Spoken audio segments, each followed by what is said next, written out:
this is my very last show before the holiday season, so obviously a special one for me. I have some wonderful performers coming on toward the end of the hour. My second guest, you may recognize his voice. He's had a radio show for the last, 30 years. Looking forward to speaking with him. But my first guest, I'm actually veering off from my arts and entertainment format for a brief minute. It is the holiday season, and it's very important to me for us to have an opportunity to give back to our community. I am so excited to give this organization a platform to talk about what they do for us here in Rhode Island and ways that you in our community can also give back this holiday season. So my first guest is the president of Crossroads, Rhode Island, helping the homeless and at-risk community in Rhode Island. I'd like to welcome Karen Santilli. Hi, Karen. Hi, Ava. How are you? I'm great. Thank you so much for joining us today. As I said, this is a special opportunity for me to feature your organization, and I think what you guys do is absolutely wonderful. So tell us first what Crossroads is and what services you provide for the community. Sure. Thanks for having us here today. We really appreciate it. Crossroads is a private nonprofit organization. We are the largest provider of services to homeless individuals and families, and our mission is to secure stable housing for individuals and families who are experiencing homelessness.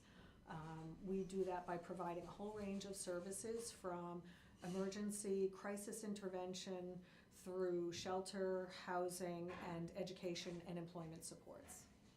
So talk to us a little bit about what some of the misconceptions are to who actually is at risk or who actually becomes homeless in our community, because I think there is sort of an idea that maybe these individuals have substance abuse problems and that those are the only people that end up in this predicament, but you're saying that that is not really the case. Exactly. We have families and individuals and senior citizens, veterans from all over Rhode Island, from almost every single city and town. We have people coming to us for help. They are working individuals, they are students, they are people that just for circumstances of life ran out of their safety net and ran out of their resources and supports that they needed to maintain their stable housing. Of course, yes, there is a small percentage of individuals who experience homelessness that have mental health, physical health, substance abuse issues, but that's the minority of individuals who are experiencing homelessness. And they may be the ones that you see more than anybody else, but again, they're the minority. They may take up the most resources and need the most help and support from us, but we have far more families and individuals who are working who need a little bit of support and assistance for 6 months, 7 months, maybe 9 months, maybe up to a year of support services to get housed, to stabilize their housing, to find the employment and earned income that they need to maintain their own housing, and then they never need our help again. And that's okay. And that's your goal, right? That's our goal. Get people back on their feet. Rid of our customers. Yeah, exactly. So that's a really interesting idea or concept that is sort of hard for some people to wrap their head around, that there are actually people that you help that have jobs. That's people, right. I think a lot of times associate homelessness with joblessness or, not being able to find work or find income, but it's a difficult time right now. Even people who have jobs can't afford the down payment or, the security deposit in a home. Right. Cost of rents in Rhode Island are rising every year. There are fewer and fewer apartments available that individuals and families can afford to live in, particularly larger families that need 3 or 4 bedrooms. And so, the people used to think, well, if we can just get you a job, or if we can just get you to stop drinking or stop using drugs, then we can house you. So let's cure you and then we'll house you. And actually it's the complete opposite that works best. Let's get you housed so you have your own bed to sleep in your own apartment. You have your own bathroom. You can wake up in the morning in your own bed. You know who is sleeping next to you. You're not in a big shelter with strangers sleeping next to you and have to take everything in the morning and leave that shelter for the rest of the day. How do you find a job when that's how you start your day? Right. You don't know Even where filling out an application, you need a mailing address. Simple Exactly. things that people take for granted. That's right. So we get them housed first, and we start with those who have the highest needs first, house them, provide the stable supports that they need to maintain that housing. And it's the same for families. If a child is in a homeless shelter or living in their car, which we know is happening in Rhode Island, how do they do their homework? How do they go to school? How can they be ready to learn? How can their health be thriving when that's the circumstance that they're living in? So having a place to call home of your own is the foundation that allows them to be successful and so much more in their life, and that's what Crossroads does. So do you typically take people on a case-by-case basis? Like, is there any kind of sort of, I don't know, intake kind of analysis or something that you do to see what that particular individual needs? Yes, we do. Years ago, it used to be first come, first serve, and often the squeaky wheel would get all of the attention. And now what we do is we determine, using a very formal assessment tool, what is your level of need? How dire is your circumstance? To put it bluntly, but a little dramatically, how likely are you to die if you don't get housing now? And we prioritize people based on how they score on that assessment, and those with the highest scores get housed first. We don't turn anybody away. We are open, our headquarters is open 24 hours a day, 7 days a week, so people come to us all times of day and night. If they have somewhere else to go, we'll try to get them diverted to go to a safe place so they don't have to enter the shelter system if they don't need to. And we work with many other organizations in the community that are working with individuals. We have our street outreach team connecting with individuals on the streets, but we're all using the same assessment tool, and then we're scoring everybody the same way and prioritizing them based on their greatest need first. Yeah.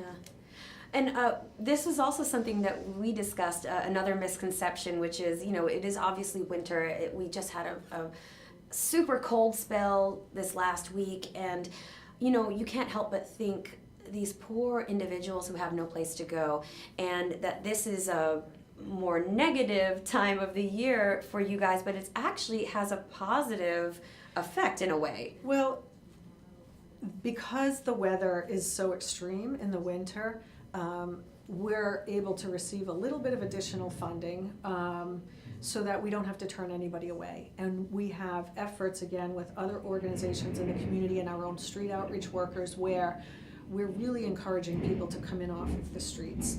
The fact is, homelessness is a challenge in any kind of weather, and our folks tend to be more affected by the heat because they tend to stay outdoors in the summer when it's really hot, when they're likely to become more dehydrated more quickly and have health issues associated with the heat because they can't cool themselves down. So being homeless and living outdoors in the summer is actually more of a danger, but we tend to get more people coming in during the winter. And because they're coming in for the emergency shelter during the winter, we're able to connect with them, do the assessments, and get them on a path to housing, where in the summertime we can't find them. The problem is we have such a great demand right now that we have people sleeping on the floors, and we don't have enough funding to adequately fund what everybody needs. Right. Well, that's a great segue, because that's what we're here to talk about.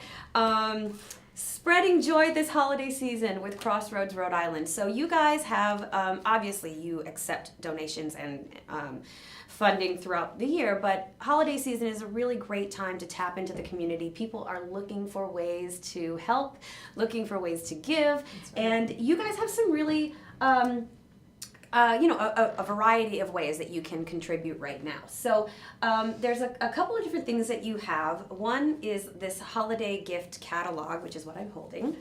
And you can talk about it a little bit. It's basically, you can kind of sort through the catalog, and depending on how much you want to donate, it gives various items or services to your That's right. So this is actually our virtual catalog. We have a printed version, which Ava is holding up here. We also have a version on our website, crossroadsri.org.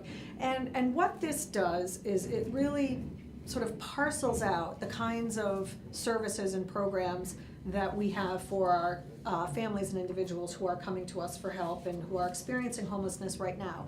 So it gives you an idea as a donor how your funds are used, whether it's to make sure that a child has the proper winter clothing before she goes to school, or it could be to help fund a night in our shelter, or it could be a welcome home basket of items that we give to families and individuals when they're moving into an apartment. Oftentimes they have nothing. They're starting from scratch, and we want them to establish a sense of home, so we give them a welcome home kit. And so that's another item. So donations coming to Crossroads provide these kinds of services to our clients. And around this time of year, it's just people are used to looking at catalogs or ordering gifts online. So true, and yeah. so, we're taking advantage of that and people's generosity. You can just make a straight out donation. You can do it in someone's name, and we'll send a card to that person to let them know a donation was made to Crossroads in their name. So. And it also, to me, it sort of humanizes, it makes a more personal connection to where your money is going. I mean, if you donate money, you hope that it goes to something positive that's going to help people, but this is like literally warm socks, things that you take for granted.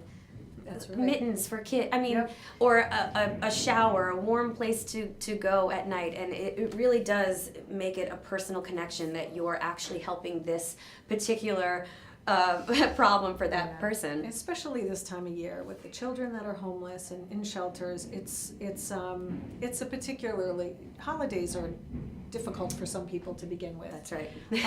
And to experience homelessness while you're in a shelter, oftentimes the kids don't always know, and we try to make it bright and cheery for them and make sure every parent has a gift to give to their child.